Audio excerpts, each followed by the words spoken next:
It is one of the first 0304 releases from Herpa Wings in 2021. It introduces additional detailing but still at a rather pricey cost. So is the model any good, or is it yet another Herpa disappointment? We'll find out after the drop.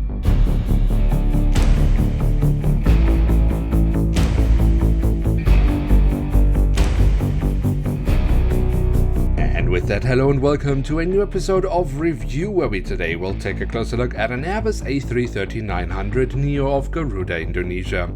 At the front of the box we have the cutout so we can get a glimpse of the aircraft model inside, and on top of that we have the Garuda Indonesia branding. The backside of the box is unfortunately yet another disappointment from Herpa Wings, because even with the 2021 0304 releases of Herpa, they have still not revised their box design, so we get another cutout which doesn't just look cheap but is also not protective of my model. Shame on you, Herpa.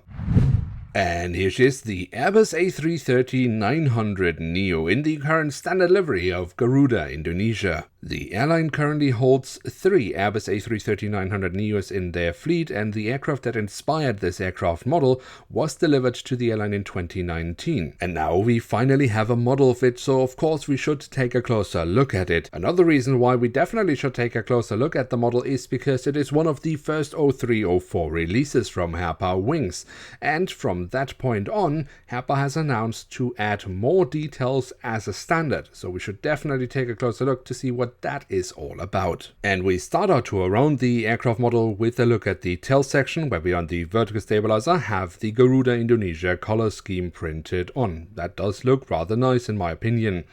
Then on the fuselage we have the full registration code of the aircraft, and towards the very tail of the aircraft we do also have a little bit of detailing around the APU exhaust. A detail that perhaps isn't that exotic anymore, but still has been quite ignored by Herpa Wings, is the fact that an aircraft can have more than one sat dome. But Herpa has, with this model, added 2 sat domes, one in each end of the fuselage. That is very nice, and the sat domes themselves look great. But we have a problem, because in real life the sat dome in the back is larger than the sat dome in the front, and here Herpa has clearly mounted them the wrong way around, which indicates for me that they still have issues in quality control, because the model like this should not have been sold. Be sure to check that out before buying the model so that you get one that is mounted correctly. If we then look at the front of the aircraft and across the fuselage, we can see the Garuda Indonesia branding. Then we do have a rather elaborate print of an eagle. While I don't know exactly the background for this elaborate print, I have come to understand that Garuda in Hindu mythology stands for the bird, a kite, or an eagle.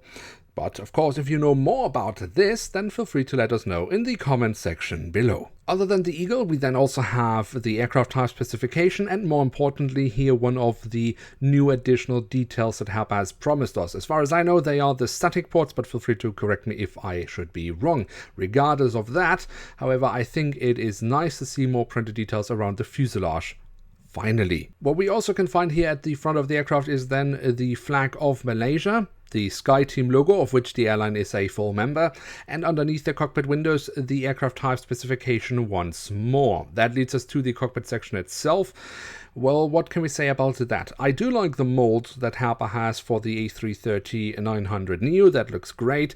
We have the cockpit windows with the black mask, but that's about it. But let's move on to the engines, or more specifically the engine itself, because this is the next part where Herpa would like to give us more printed details as a standard. Specifically, we are talking about this red stripe and the jet blast warning indicators. They are tiny little details, but combined with the silver leading edge, and in this case the Rolls-Royce logo, they can make even white engine nacelles come to life. And when you then take this progress and combine it with the these days always great physical detailing of the engine from Herpa Wings, well, you have a winning combination. But for now, let's move on and take a look at the wings to see what they have to offer, starting off with the top side, where we have the different flaps, slats and spoilers carved out rather nicely. We have the different shades of grey for additional detailing, and the full registration code of the aircraft, which we then also find on the underside of the wings, which I also think look rather nice. My personal highlight on the wings, how could it otherwise be, are of course the winglets, which I think look really lovely with the Garuda Indonesia color scheme printed on. on. And then we can take a look at the landing gear, and at first glimpse I'm quite happy with it, but when I look close at it I have a few bones to pick. Particularly, for example, here with the main landing gear, I'm not a huge fan that the pins on which the wheels are mounted are a bit too long. I don't think that looks nice. The front landing gear itself is good, but I'm of course missing some printed details, and honestly speaking, in 2021 that should just be standard. And then last but certainly not least, we do also have the doors to the cargo compartments printed on here in the back of the aircraft and here at the front of the aircraft. So there we have it, the Airbus A330-900NEO in the current standard livery of Garuda Indonesia from Herpa Wings in scale 1 to 500. And what can we say about this aircraft model? Well, as it turns out, actually quite a lot, because there is quite a bit to be unpacked here. Let's first talk about the print quality, because that is, as pretty much always with Herpa Wings, of a really high standard. And the new additional details are great. I like to have a few more details on a fuselage. It especially helps a model with a livery where you have quite a bit of white. And you can very much see that as well on the engine nacelles. Otherwise really boring white engine nacelles now have really come to life. When we then look at the physical detailing, also here I would say that that is very good. I mean, I very much like the mold that Herpa has for the A330-900NEO. I think they are spot on with that. But then it is a letdown to, for example, have the set domes mounted incorrectly. And I can forgive an individual factory worker for not knowing the difference of these two set domes, but Herpa's quality control, if it actually exists, should be able to spot something like this, because it is such an obvious mistake. And then, as I mentioned, we have the little issue with the landing gear. It's not a huge thing, especially when you just have it standing around. You actually would notice it. You have to pick it up and look at it to see that the pins are a bit too long. But once you've seen it, you know that it is there, and it is not necessary, because Herpa just needs to adjust their manufacturing a slightly tiny little bit, and it would be all fine. So where are we with this aircraft model? Herpa has definitely made progress with this model, and they should be praised for it, because I'm a firm believer in credit where credit's due. On the other hand, I am also struggling to overly praise them for doing something that they should have been doing the last 20 years. And it's also not the fact that these tiny small printed details have been given to us for free, because this aircraft model now retails at around 35 euros, which is already 2 euros more than the Thai AirAsia X A330-900NEO.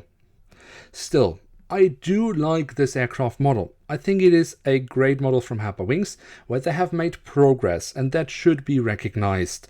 I hope this is not the last step for the next 10 years, but just the first of many to come. So with that in mind, I would say yes, this aircraft model is worth having in one's collection. Now with that, we have reached the end of today's episode. If you have enjoyed this video, then don't forget to leave a like, that would be very much appreciated. And of course, if you are new around here, why not hit subscribe? That would be absolutely awesome. With that, I'd like to say thank you so much for watching. Hope to see you soon again. I'm checking out, and bye.